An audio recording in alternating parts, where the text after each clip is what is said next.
Hello, my friends, and welcome back to our children's Bible stories from Clinton Avenue Reformed Church, Bergenfield, New Jersey.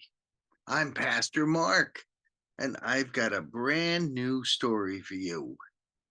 It's a story that sounds just like a Netflix movie. There is betrayal, there's incarceration, there is guilt. Ooh.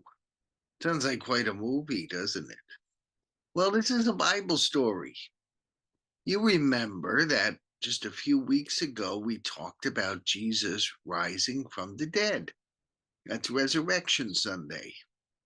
Well, before that, something else happened. On Maundy Thursday, some people call it Holy Thursday, Jesus and his disciples were supposed to have a really big party, a Passover party. Now, if you have friends who are Jewish, you know you've heard the word Passover. It's a big celebration every year. Jewish people celebrate that they got out of bondage, which is slavery, in Egypt. And God did a lot of miracles to get them out of there. He parted seas. He walked in front of them with a cloud and with fire. He did plagues on Egypt, all kinds of things. So the Passover is this big celebration. Now, on Holy Thursday or Maundy Thursday, Jesus and his disciples wanted to have a Passover dinner together.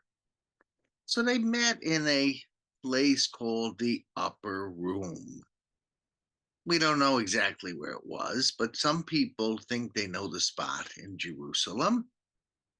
And it was in a house that had a big room upstairs. Maybe it was kind of like a restaurant. Maybe it was just some rich person's big house who had big rooms. We really don't know.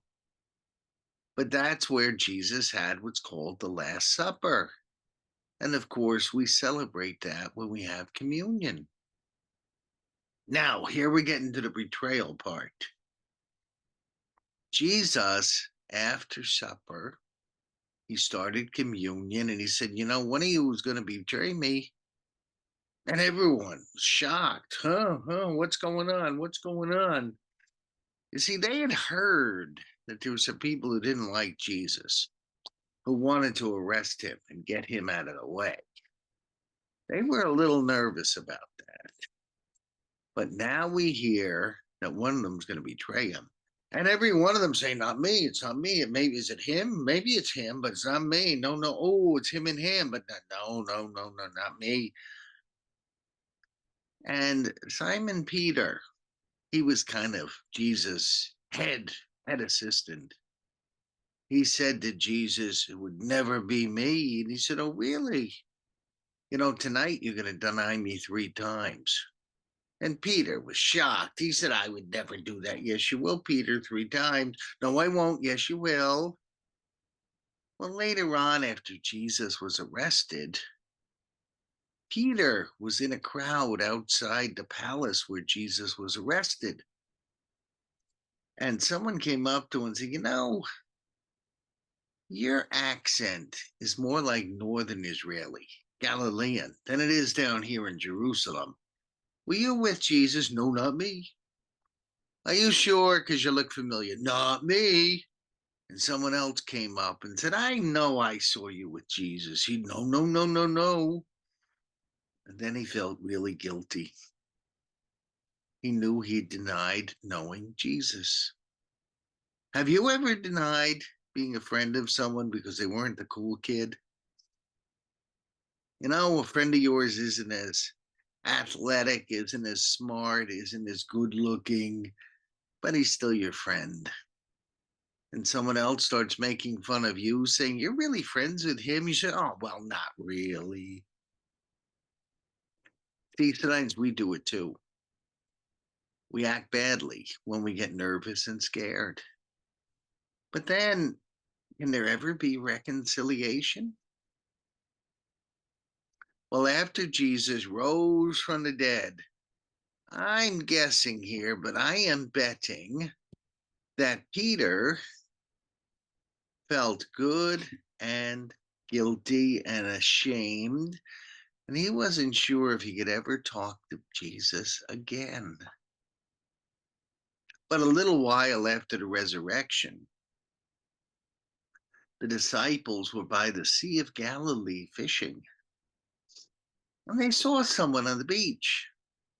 That person's cooking food, and they looked and they looked again. They looked, it's Jesus. So they all got their boats back to shore, and they started talking to Jesus and eating with Jesus. And of course, Peter felt a little ashamed. He had betrayed him, denied him, not betrayed him, denied him 3 times. He wasn't sure whether Jesus would be his friend anymore. And then came the moment. Jesus said, come here, Peter. Peter didn't know what to expect next. But they took a walk, just like this picture, up the beach. And Jesus said to Peter, do you love me? Well, yes, Lord, I do. He said, go feed my sheep. What did he mean by that? He meant take care of the other disciples. And they walked a little bit more. And Jesus said to Peter, Peter, do you love me? Well, yeah, I do. Go take care of those disciples, Peter. Then there's a third time. Peter, do you love me? Lord, you know everything. You know I love you. He was really feeling badly now. 3 times. He said, go, tend my sheep. In the future, you're going to be arrested and you'll have a bad death. But until then, you take care of these other disciples. And Peter knew then that he was forgiven, even though he denied Jesus. So, what are these lessons for today? Sometimes we're afraid to be friends with someone. They might not be the cool kids, and we'll deny being friends with them. That's not a good idea. Let's try not to do that. And sometimes people deny being our friends. That hurts.